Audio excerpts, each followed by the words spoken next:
Hey, assalomu alaykum. Va alaykum assalom. Ustaga salom kelib oldingizmi? Rahmat. Bo'lmasa siz bemalol narsani tushirib ish boshlab turavering. Men yozgan spiskaga shunda bozorga o'taman olib kelaman. Ha. Alloh kuch-quvvat bersin.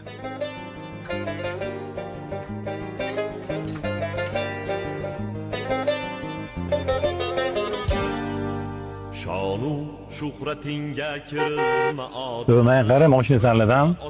Hamma yoqqa qo'yib tashlabsanlar. O'tishga qiynalyapti odam. Ketirib olib qo'y mashinangni. Hop. Topgan tillo zariga kirilma odam. Sendan ham men Durandasdan tinchlik bormi? Mahallani boshqa ko'tardi-yu.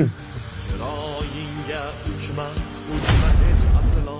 Sendan dahdi. Assalomu alaykum. Tinchlik bormi o'zi? Uxlaganda qo'yasanmi yo'qmi? Mashina qo'ydilaring sho'qin ko'tarib. Aka, nima qildingiz? Men ham ishimni qilyapman-ku. Sani ishingni deb men o'z uyimda dam ololmaymanmi? Yig'ishtir davay ishlaringni. Kim to'ygan umrga to'yganlar aytsin, hayotga ko'nglini qo'yganlar aytsin.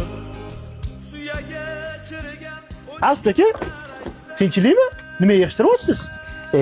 Boshqa usta chaqira qoling. Nega o'zingizdan o'zingiz bunaqa deyapsiz? Tinchlikmi? Yo, men tomon mubayib o'tdimi?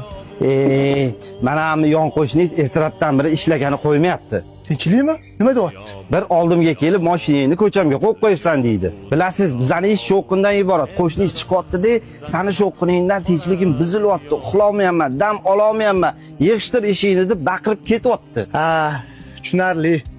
Eskilar bekordan bekorga yetishmagan ekanda. Uy olmagan. Qo'shinni olgandir.